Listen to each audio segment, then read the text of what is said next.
Let's make some King Ranch casserole, but like my way. Here we go.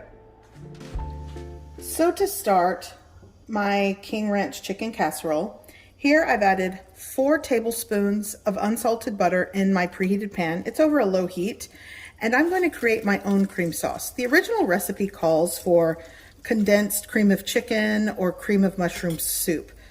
You can definitely use those. This is just what I like to do.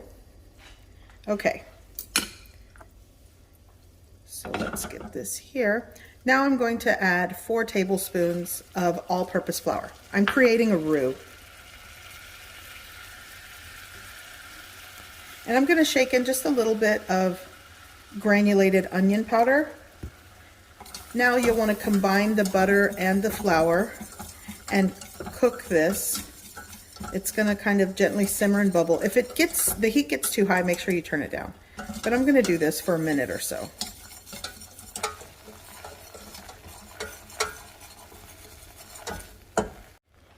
Here I'm going to add, this is 1 chipotle pepper in adobo sauce, and I just chopped it up. I'll say this is optional, but it adds wonderful flavor to this casserole. I love chipotle peppers. So give that a mix, and it's almost time to add my chicken broth. I'm going to add a 14.5 ounce can of chicken broth. This is actually this is not low sodium, but if you're using low sodium, adjust the salt in this recipe to your preference. Give that a mix. I'm going to bring it to a simmer and let it thicken a little.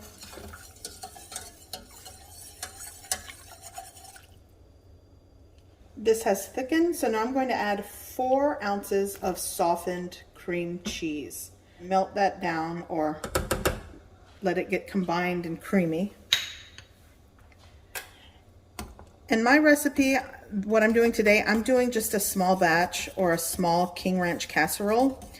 So if you want a 9 by 13 casserole dish recipe, then you'll probably want to double this. But I'm going to go for like an 8 by 12 size. Okay, so this is mixed in. Now going in with my drained can of diced tomatoes and green chilies. This is a 10-ounce can of Rotel. Give that a mix. I'm going to let this simmer. I'm going to taste it for salt and seasoning and adjust to my preference. And this is done. So another couple of minutes of a gentle simmer just to get the cream cheese nice and melted in there and combined.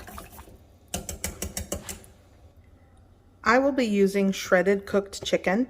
Quite honestly, this was a leftover rotisserie chicken in the fridge that already had like a leg and wings gone.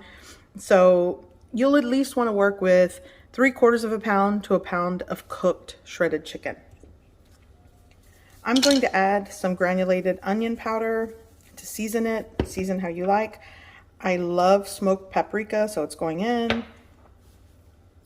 Here I have some garlic salt. I don't want too much going in, so because it's salt and garlic, granulated garlic, and some cracked black pepper.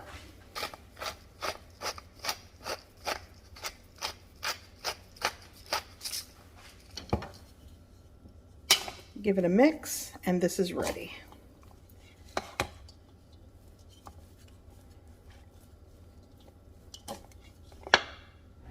I will also be using corn tortillas. I think 1, 2, 3, 4, 5, 6, 7, 8, 9, 10. Okay, so I'm starting with 10. That should be enough for this.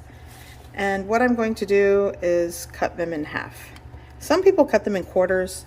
I think I can get away with just cutting them in half and creating these layers of cheesy chicken creamy goodness. Okay. So here we have all of the key players to put this casserole together. My corn tortillas, these are cold, shredded seasoned chicken. Here I have 8 ounces of shredded Colby Jack cheese. Use the cheese you prefer. I sometimes like to use pepper jack if I have it. And here is that little substitution I made for the cream condensed soups that go in the original version of King Ranch casserole. So yeah, and it's still kind of hot. So let's put this together. And this is a 2.7 quart baking dish.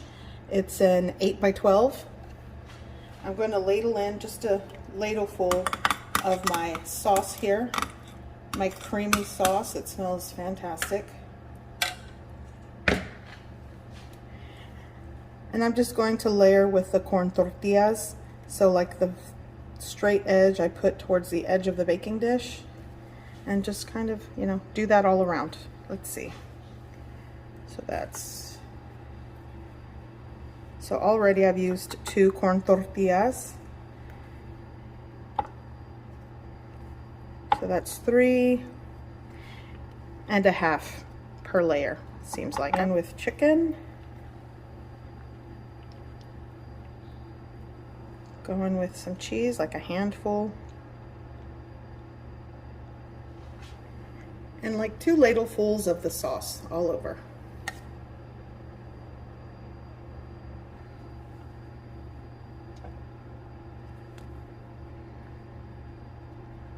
With chicken, the cheese, sauce,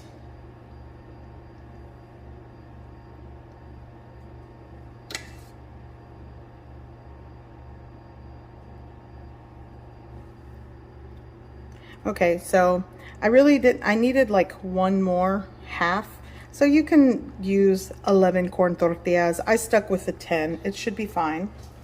So now with the rest of the chicken going on top.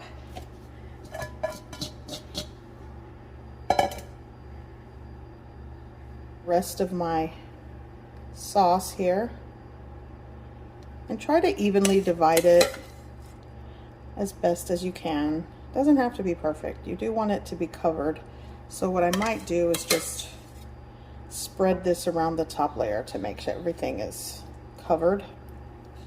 Going on with the rest of the cheese on top, and do this part as evenly as possible just to cover the surface area of the top of this casserole. Look, if you need more cheese, that is up to you entirely.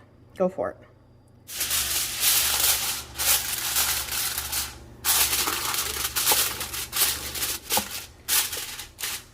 Okay, going in my preheated oven. Okay, so my oven is not very consistent, so I am baking this in a preheated oven at 400 degrees Fahrenheit, but a lot of like the original recipes call for 350 degrees Fahrenheit. You could do like 375, but I'm going for 400 degrees Fahrenheit, covered with foil for about 30 to 35 minutes. So this is done, and I'm gonna bring this over to my stove to let it set and cool.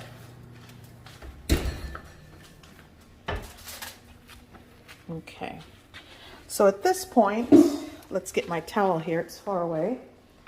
Whoops. Carefully, you want to carefully lift it. Oh, my husband like smashed it. So here it is. And if you want a cheese crust, I made the mistake of getting a cheese crust on this recipe and it dried out the rest of the ingredients. So if you do want more of a cheese crust, then you'd have to probably double the cream sauce in this, because it'll kind of get dry, and those corn tortillas soak up pretty much any moisture that's in the dish. I'm gonna garnish with fresh parsley and chives. I had parsley and chives in my fridge, so I just kind of mixed them and chopped them up. And this is going to be a great comforting dinner or lunch. Actually, this is going to be like an early dinner, late lunch type situation. And there we go.